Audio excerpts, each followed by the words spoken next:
Agensi Tenaga Atom Antarabangsa hari ini memutuskan kilang nadir bumi Lynas Corporation di Gebeng, Pahang selamat. Melalui satu kumpulan pemerhatinya, Agensi Pemantauan Nuklear itu juga mendapati projek Lynas tidak melanggar mana-mana piawaian keselamatan radiologi antarabangsa, sekaligus menyokong sepenuhnya projek berkenaan dibangunkan di Malaysia. The government of Malaysia has the responsibility to make sure the operator, Lynas, fully delivers on all its responsibilities. Safety is paramount. This report offers recommendations to assure that all fully meet their responsibilities. We encourage its full implementation. Perkara itu diumumkan dalam satu sidang media di Kementerian Perdagangan Antarabangsa dan Industri. Laporan penilaian mengenai projek itu dikemukakan 2 bulan selepas kerajaan Malaysia meminta agar satu penilaian bebas dilaksana bagi projek Lynas. Kumpulan pemerhati turut mengambil kira pendapat 9 pakar radiologi dunia selain 66 individu daripada pertubuhan bukan kerajaan, pertubuhan berkaitan serta orang ramai sebelum menyediakan laporan penilaian ini. Di dalam laporan 55 muka surat yang diumumkan pagi tadi, IAEA turut menggariskan 10 cadangan kepada kerajaan Malaysia. Ia membabitkan 7 cadangan teknikal dan 3 cadangan komunikasi orang ramai. The bottom line is we found no non-compliance with IAEA safety standards, but we identified 10 issues where we believe improvements are necessary before next licensing steps are taken into Lynas project. Antara cadangan itu, pelan pengendalian bahan buangan jangka panjang dan komunikasi maklumat projek kepada orang ramai yang lebih efektif.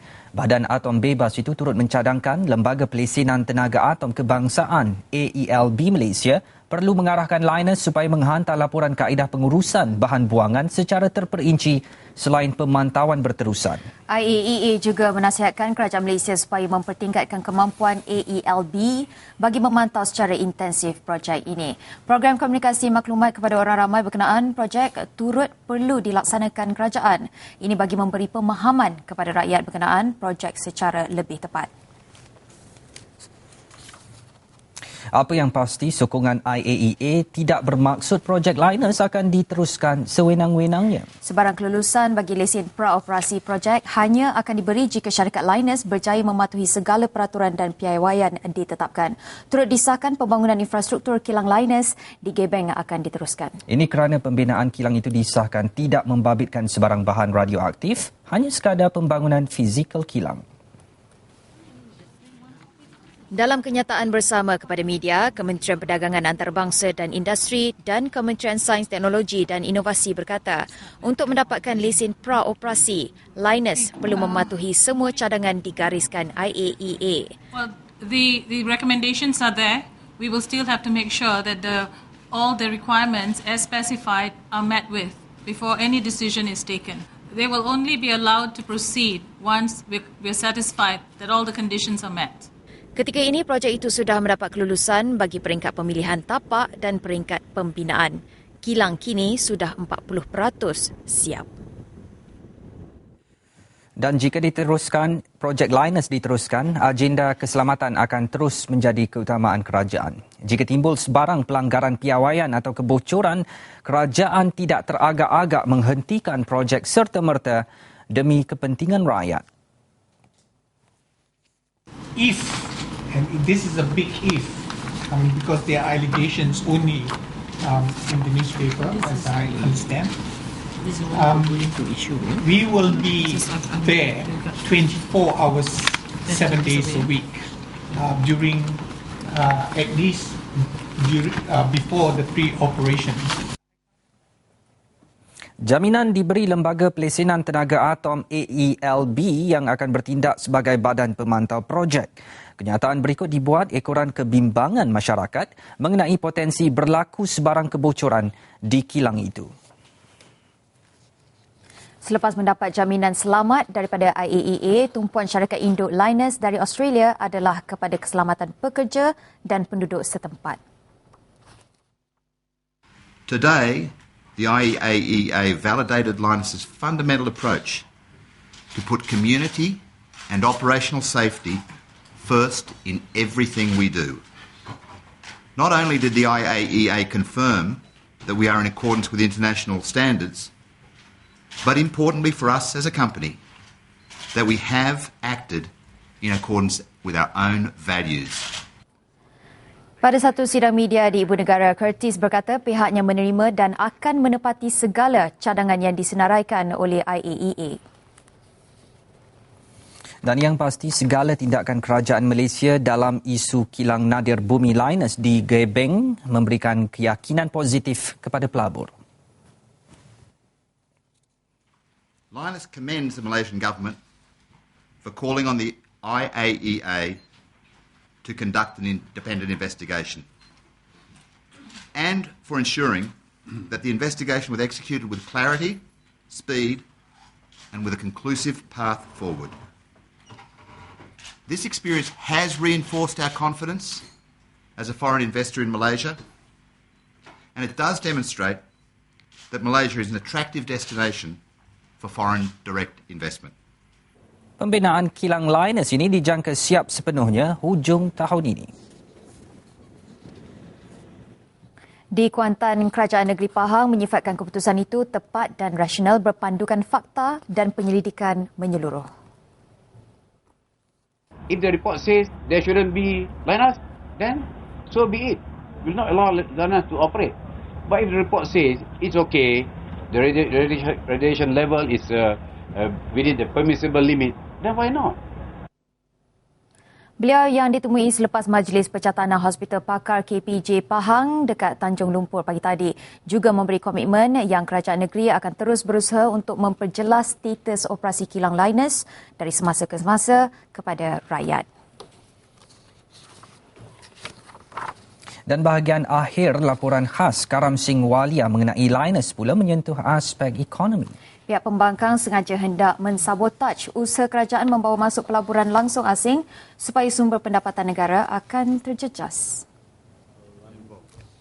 Pendedahan terbabit dibuat Menteri Besar Pahang selepas mesyuarat Esko Kerajaan Negeri kepada saya minggu lalu. Pelabur asing akan tidak percaya kepada kerajaan dan juga negeri kita. Mereka akan lari. Kalau ada yang ada pun di sini, mereka akan lari. Dan yang cuba datang untuk melabur pun, mereka tidak akan datang melabur atas alasan bahawa kita tidak mempunyai pendirian yang kukuh, tidak ada dasar yang kukuh tentang pelaburan asing yang datang. Tambahnya lagi, terdapat lebih 20,000 pekerja tempatan mencari rezeki di kawasan perindustrian Gebeng. Hampir keseluruhan bekerja di sektor petrokimia yang dikategorikan industri berat.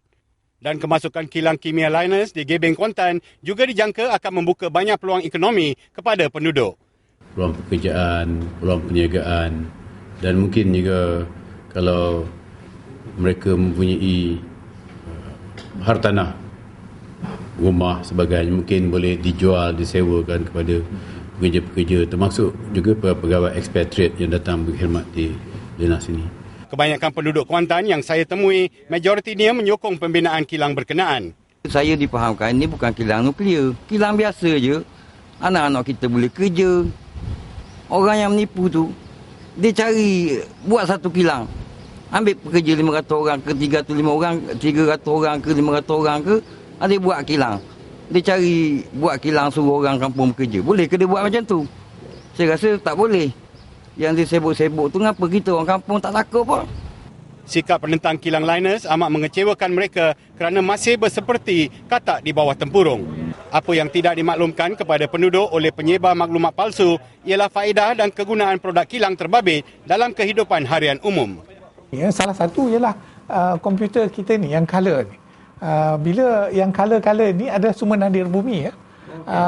Dan TV color menggunakan nadir bumi. Tanpa nadir bumi kita tidak akan mendapatkan warna-warna seperti apa yang kita dapat di komputer dan sebagainya. Industri berteknologi tinggi serta bersih adalah pelanggan utama pembekal nadir bumi seperti kilang kimia Linus. Ini termasuk sektor pembuatan bateri elektrik kereta hybrid, telefon pintar, skrin televisyen, komputer, kamera digital, mesin pengimbas CT scan, X-ray dan banyak lagi. Dunia digital juga semakin berkembang dan banyak negara lain sedang dalam proses meluluskan pembukaan industri pemrosesan tanah jarang. Di Afrika, di South Africa, di California dan sebagainya, saya rasa di dalam 10 tahun lagi Molycorp di United States adalah pengeluar terbesar dan akan menyaingi negeri China. Ini adalah yang paling terbesar sekali. Ini adalah nadir bumi adalah bahan moden masa depan untuk menghadapi zaman teknologi yang lebih tinggi. Nadir bumi ini adalah amat penting. Berdasarkan semua itu, tindakan ahli Parlimen Kuantan yang memutar belit fakta cukup dikesali. Bila jawatan kuasa ditubuhkan, terus mereka menidakkan keupayaan dan maruah jawatan kuasa dengan mengatakan golongan ini tidak boleh memberi pandangan. Kalau golongan ini tidak boleh beri pandangan, mengapa YB Fuzia sengaja mendapatkan pandangan-pandangan dari Green Party, satu parti radikal daripada negara asing yang bukan juga kerajaan, yang tidak diterima oleh rakyat di negara sana. Selain itu, kewibawaan pakar negara yang turut dipersoalkan YB Fuzia Saleh juga amat memalukan. YB Fuzia mengatakan pegawai-pegawai kita, pakar-pakar Melayu, pakar-pakar rakyat Malaysia semua tak boleh dipercaya. Mungkin YB Fuzia lebih mempercayai golongan-golongan radikal di luar negeri ataupun orang bangsa-bangsa asing yang mempunyai agenda mereka tersendiri. Biar apa pun, kesahihan fakta dan maklumat benar serta sikap ketelusan kerajaan dan pengurusan kilang kimia Lynas bakal terbukti kerana manusia tidak boleh lari dari kebenaran. Kilang Lynas adalah disahkan jabatan dan agensi kerajaan sebagai kilang kimia. Kilang ini adalah selamat dari semua aspek pengoperasiannya dan penduduk tak perlu bimbang tentang keselamatan mereka. Pihak tidak bertanggungjawab banyak membohongi penduduk Gebeng kerana menganggap mereka sebagai jahil, bodoh dan mudah diracuni minda mereka demi faedah agenda tersembunyi pihak terbabit. Ibarat taik di tengah padang nampak, taik di hidung sendiri tidak nampak. Karam Singh Walia melaporkan dari Gebeng, Kuantan.